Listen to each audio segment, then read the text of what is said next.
Thanks, Jay. Thank you, all of you, for being here. Now, my job in the next 25 minutes or so, as the chairman of InsureTech Connect, is to create context covering the next 2 days. In order to do that, I'm going to talk a bit about all of you who are here today. I'm going to talk about what I've seen since our last InsureTech Connect conference a year ago, and I want to share at least a few questions that I'll tee up that might set the context for the next year ahead. Now, you might agree with some of the things I say today. You might disagree. That's fine. If you want to talk with me after this, please come find me. I'm pretty easy to spot. I'm probably going to be the guy wearing the hat.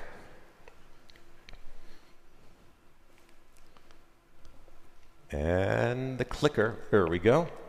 So first, I do want to say, InsureTech Connect 2017 is sold out. We're pretty proud of that.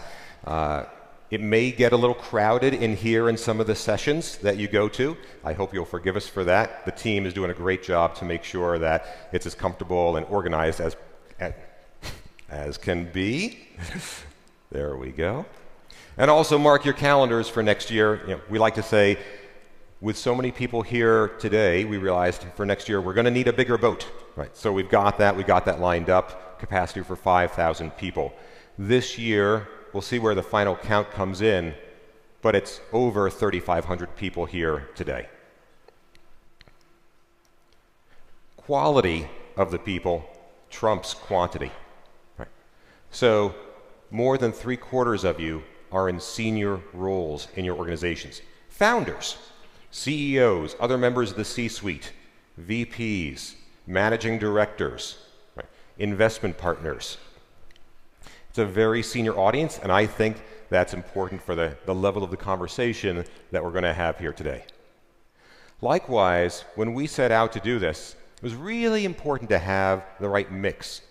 Not just startups, not just investors, not just the innovation executives from the incumbents, but we've got all three. And I think that's, again, sort of part of why InsureTech Connect can be valuable for everyone who comes here. Now, one of the things that was particularly important to us in setting this up, we realized, look, the US may be the center of gravity when it comes to venture capital, but when it comes to innovation in insurance, that's global. And we wanted to make sure that the people here reflected that. Now, 1 out of 5 people in the room come from outside the US. We have 48 countries here. That's up from 31 last year. And again, I think that's so important in terms of having the right dialogue, the exchange of ideas. So many of the innovations happening in insurance are coming from all corners of the globe. I'm also pretty proud that we've got many regulators here today, right? Regulators from 23 states. And this is so important because innovation doesn't happen in a vacuum. Right? It happens in the context of the regulatory environment. And if the regulators aren't part of that conversation, if they're not listening to you, and of course, if you're not listening to them, right, then innovation is not going to happen to its full potential. So I love having regulators here today. And I would say if you run across a regulator, if you're sitting at the lunch table and someone shares, oh yes, I'm the general counsel for Ohio, let's say, give them a hug, right? We love having the regulators here. When we set out to create InsureTech Connect as a harebrained idea, our goal was to bring together the most interesting audience, right? Covering insurance and technology. You see that in our logo, right? It sort of represents the audiences, the different constituents around innovation and technology in the sector coming together. I like to think today, mission accomplished. Now, I also want to thank a few special partners for us, and I'll start with Oliver Wyman. You see their logos all over the place. Can't really miss it. Look down at your lanyards, it's there too. When this was just a harebrained idea as an event between Jay and myself, right, the folks at Oliver Wyman, they took a bet on us. They said, yeah, we'll support you. We'll help you make this happen. We'll be your first presenting sponsor. Fantastic, right? And the fact that they bet on us, right, and bet on this early on, before it was really anything, I just want to say how much we appreciate that. I mentioned a moment ago all the regulators we have here. Right? That wouldn't have happened without the NAIC playing a catalytic role, helping them to see the value of their being here. And then the IICF, they are our official charitable partner for the things we're doing. Now let me switch gears a little and start to talk about what I've seen in the last 12 months, what I've seen in the time since InsureTech Connect 2016. And I'll start by talking about my own personal claim. Now, those of you who were here last year saw this, but about a year and a half, 2 years ago, we had a fire. It was pretty bad, but it also reminded me how much I enjoy being part of the insurance industry. I like the insurance product. And that's coming from a guy who spent 10 years marketing credit cards. Right. So there's nothing wrong with lending. Lending is a fine thing for people to use. But too much of a good thing can turn a little bit sour. So you hear about people borrowing too much. You hear about consumers being up to their eyeballs in debt. You hear about them being on a debt treadmill. It's funny, you never really hear about someone being overinsured and complaining about it. You never hear about someone saying that they're on an insurance treadmill or up to their eyeballs in insurance. Right? And that's something that, again, personally, I just find gratifying to be part of the insurance world. So that was last year. This year is Jay's turn. So Jay had an issue in his apartment, some major water damage, picture of it up there. And Jay was starting to be a bit of a, call it disgruntled insurance customer. He felt like he was getting a bit of the runaround, right? Not getting the level of service that he was expecting on his claim. Now, having spent 10 years in corporate America and financial services, I kind of learned over that time a few magic words. Executive Response Unit. And all the people from the insurance companies who are here, they're saying, oh yeah, we know that. And some of the startups and investors are like, what? Executive Response Unit? It is the magic words that says, oh, maybe we should have some special handling for this particular customer. So I reached out to an executive at the insurance company covering Jay and said, you may want to have your Executive Response Unit take a look here. Here's Jay's claim, a bit of information. Oh, by the way, you probably don't want the founder and CEO of the world's largest InsureTech conference to be a disgruntled customer. You might want to look into it. And lo and behold, like 3-4 hours later, Jay's getting a call from his insurance company, moving right along. Terrific. Which does kind of tee up the question. Although insurance is a great product, right? Sometimes, particularly on the claim side, it doesn't feel so good.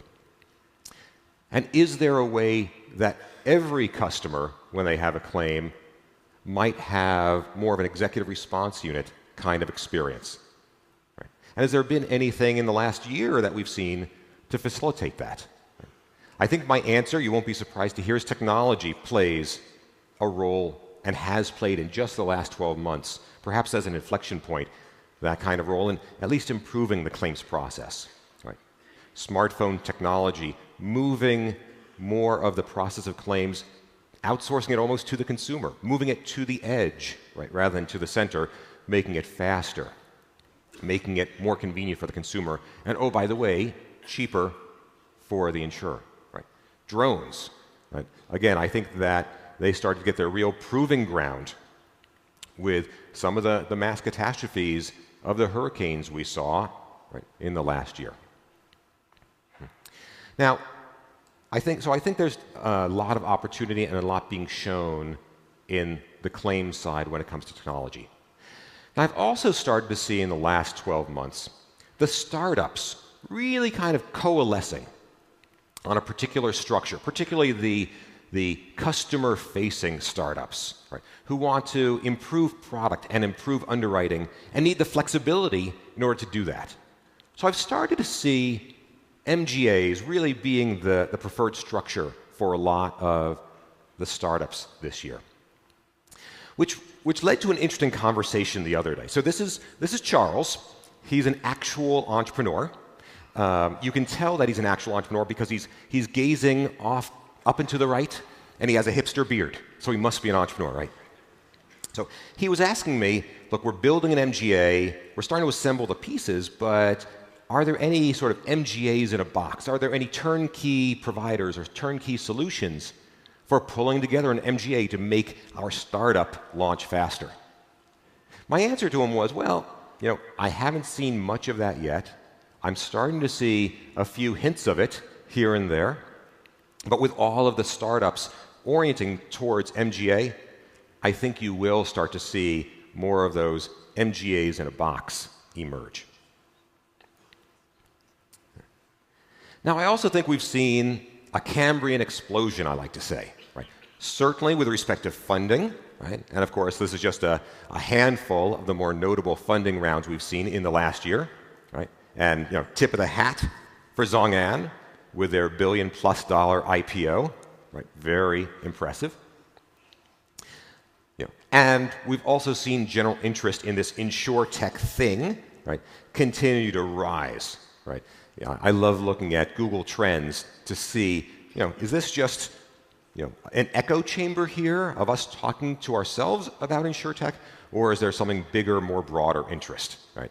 Google Trends sort of affirms, yes, we're seeing that level of interest there. It's good that we had that Cambrian explosion because when I made my predictions a year ago, right, at least I got one good grade there. So last year on stage, I said, here are the 5 things that I kind of think we're going to see. Cambrian explosion, you bet. Right? The others, maybe not. Some here, some there. I will say, with this mixed report card, I'm not going to make formal predictions for the upcoming 12 months. But I will still look into the crystal ball. I will at least try to tee up what I think are some of the key questions that are going to get addressed and worked through in the next year, even if I don't have the answers. Now, the first is what I call the dentist visit or toothbrush problem. And here's where I say, I think the insurance industry has a little bit of bank envy, right? Because we see the banks having these high engagement relationships with some of their consumers, where customers might be checking their balance or seeing how much they owe, interacting with their bank accounts on a weekly, sometimes a daily basis. And I think the insurance industry has asked, can we do that too? Can we raise the level of engagement to where it's something happening on a weekly basis, maybe even a daily basis, right? What I like to think of as a toothbrush. Or is the industry destined to be limited to being more like a dentist visit? Mildly uncomfortable, twice a year, you go in for an hour, get a checkup, hope you don't have any cavities that need to be addressed. If you've got a toothache, a claim, then you go in and get it addressed. And I think that there's been attempts to move things to the toothbrush. I think this year it's going to culminate. And really, the industry and the participants, the innovators here in this room, are going to really see whether it can be made into a toothbrush experience, or whether, look, maybe that's the wrong tree to go barking up, and in fact, the goal should be to create the best dentist visit that you can. I think we'll see that start to get resolved in the next 12 months. Now, I'll also talk about AI. Right? And I think the key question in the next 12 months is whether AI replaces part of the back office. Now, AI is pretty hyped. It's one of the things that I believe actually lives up to its hype. It's actually one of those things where there's been a legitimate breakthrough in just the last 2 or 3 years. The way I like to think of it is, computers a few years ago could do what a 2-year-old could do, right? Which isn't actually a lot. But now, with the breakthroughs in AI, machine learning, and the like, computers can do what a 6-year-old, maybe a 7-year-old can do. And that's actually a really big deal. They can listen to the spoken word and understand it. They can read at least simple sentences. They can sometimes write simple sentences. They can look at pictures. They can look at videos and tell you what they saw. Right? They can make simple interpretations.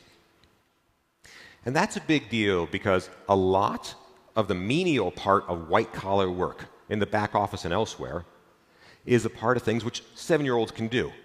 And often I think white-collar workers find themselves in the position of having to do both, a bunch of really menial work and a bunch of much more sophisticated kind of spending their time. And if the menial work can be outsourced to machines, that can have a big impact on the nature of back office and white-collar work. So I think the key question is whether this is the year where AI starts to really make a difference in how the back office gets done. And look, there's other applications of AI as well. Right? Underwriting is something that people talk about all the time. I believe AI can have an impact on underwriting. But look, the existing underwriting that the insurance industry does is at least pretty good. So AI might make some improvements. Machine learning might make some improvements. My personal bet is it's incremental, not step change. But the back office, that might actually be where there's a step change. We'll see, and I think we'll start to see in the next 12 months. The only thing more hyped than AI is blockchain. Now, in the last year, we've seen a couple major consortia form and get support. We've seen a few blockchain proofs of concept written about, talked about. I have not found a single instance, and it may just be me, but I have not run across where blockchain has turned out to actually be rolled out, ramped up, changing things, right, improving either the functionality or the cost structure. I think we're going to have to see in the next 12 months whether it actually happens, whether it proves practical and useful, and those use cases start to happen, or not. And that begs another question, sort of the early bird question. Right? Do you need to actually be a first mover in blockchain in order to get its benefit? Or is it okay to actually have a fast follower strategy? Now, I probably tend in this case towards more of a fast follower. They talk about how the early bird gets the worm. What they never point out, though, is it's the early worm that got eaten. Right? The worm that slept in till like 10 a.m. that morning, he's doing just fine. So, but I think this will be the year where we see either blockchain matter or really sort of prove to be ephemeral or too difficult to turn into practical value.